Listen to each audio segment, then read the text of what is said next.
Boa tarde, boa noite, meus amigos, meus irmãos. Confrontação, beligerância, conflito, atrito. Por que nós, homens cristãos e mulheres cristãos, estamos sempre em estado de confrontação? Muitas pessoas gostariam de ver os cristãos calados e tímidos. Se pudessem, eles nos viriam algemados e amordaçados. Por que vocês são tão contestadores? Por que vocês pregam esse evangelho? Porque todas as pessoas estão satisfeitas com as suas doutrinas? Todas as pessoas estão mergulhadas em seus pressupostos? Mas vocês, cristãos, estão sempre mostrando o erro? Aonde está a mansidão que Jesus ensinou a vocês? Aonde está a tolerância que Jesus ensinou a você? Até parecem palavras de muita sabedoria, mas são palavras do espírito do engano e da mentira. Realmente nós estamos em constante confrontação com o mundo. Não que nós sejamos problemáticos, mas existe um problema nesse mundo, e Jesus nos destinou como homens e mulheres cristãos para nós termos uma vida diferente e mudarmos vida pelo ensino do Evangelho. E quando nós fazemos isso e nós conseguimos facilmente identificar os erros doutrinários, os absurdos doutrinários de muitas pessoas, elas ficam indignadas. Vocês precisam, como homens e mulheres cristãos, respeitar os outros. Vocês precisam ficar calados. Não, o diabo quer que nós ficamos calados, mas Jesus quer que nós estejamos em constante ação e reação. E Jesus quer que nós tenhamos uma constante atividade doutrinária e espiritual. Isso leva a uma confrontação natural entre o homem e a mulher cristão e esse mundo. Nós vamos dar apenas 5 exemplos. Existe uma confrontação natural. Antes de nós começarmos, o próprio Jesus disse: ide e pregai o evangelho a toda criatura, batizando-os em nome do Pai, do Filho e do Espírito Santo. Nós temos a grande comissão de Jesus. Nós temos o ide de Jesus. É Jesus que no campo doutrinário e no campo espiritual nos autoriza e nos legitimiza a nós pregarmos o Evangelho. E como nós pregamos o Evangelho de Jesus, o mundo está em constante confronto conosco. Então nós devemos ver esse confronto como uma coisa natural, imposta pela nossa nova identidade, pelo nosso novo compromisso e pelo nosso novo caráter, o caráter de homens e mulheres cristãos. Então essa confrontação não se trata de uma agressão, não se trata de uma rebeldia, é um estado natural de todo homem e mulher cristão, de todo homem e mulher que vive a verdade do Evangelho. Vamos dar aqui fazer umas 5 considerações sobre esse tema confrontação. Em primeiro lugar, existe um confronto dentro de nós mesmos. Sim, nós homens e mulheres cristãos, mesmo perdoados de nossos pecados, mesmo regenerados e mesmo reconciliados com Deus por intermédio de Jesus, todos os dias nós precisamos fazer uma nova avaliação de nossa conduta moral e de nossa conduta espiritual. Se nós estamos agindo de modo realmente afinado com os princípios das Escrituras e com a vontade de nosso Senhor Jesus Cristo. Todos os dias em oração O que nós fazemos, na verdade, é reconhecermos que existe dentro de nós um estado de confrontação. Confrontação entre o nosso ser, que é essencialmente material e também emocional, e o Espírito Santo de Deus.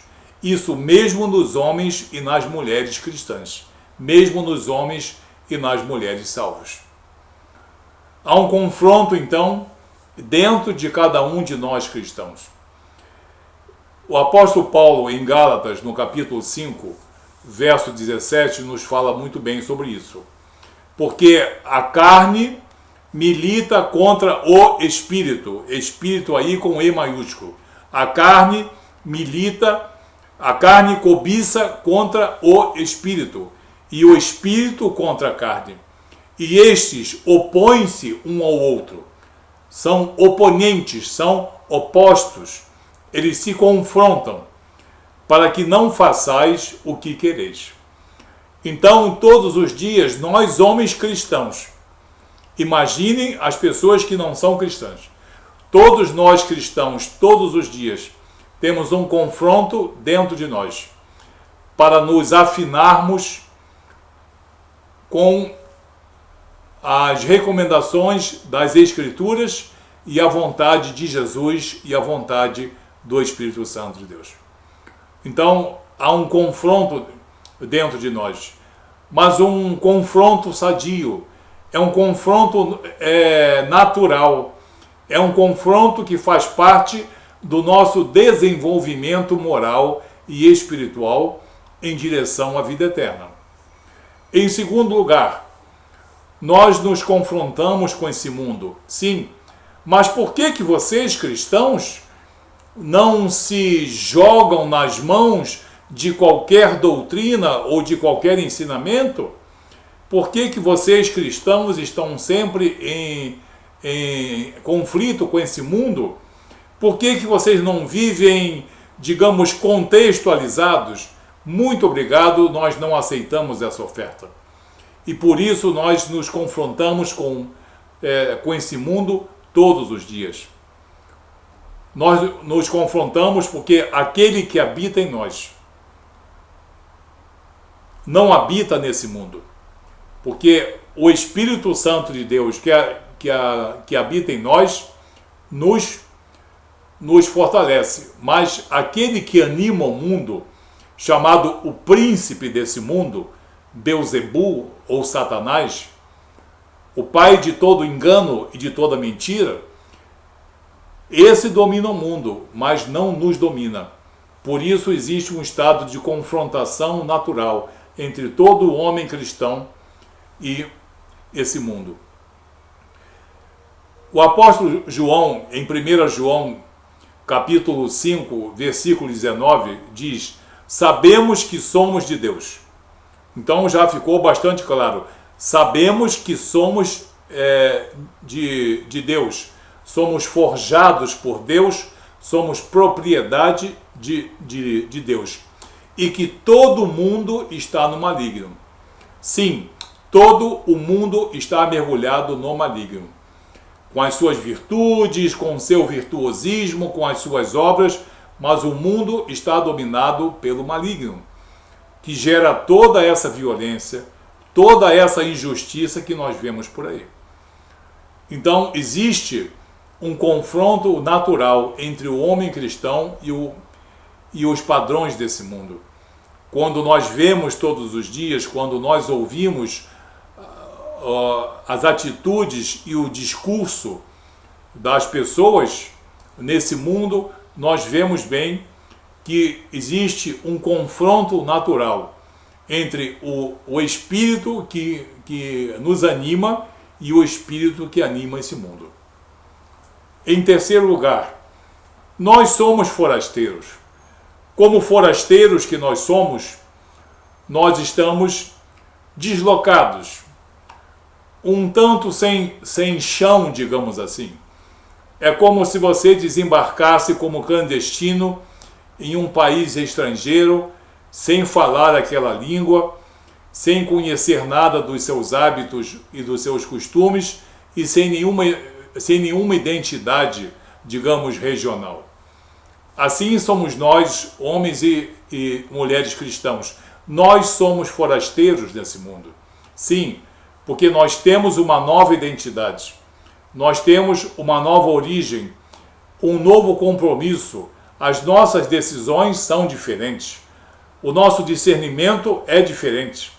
O nosso compromisso é também diferente. A nossa direção é muito diferente. Então, nós somos forasteiros e todo forasteiro encontra um estado de confrontação com esse mundo. No Evangelho de João, capítulo 15, verso 19, o próprio Jesus nos dá essa explicação.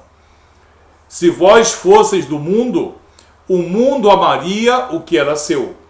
Mas porque não sois do mundo, antes eu vos escolhi do mundo, por isso é que o mundo vos odeia. Então, para Jesus, a nossa situação cristã, de homens que estão em constante confronto com esse mundo, é perfeitamente natural. Jesus está chamando para si a origem desse confronto.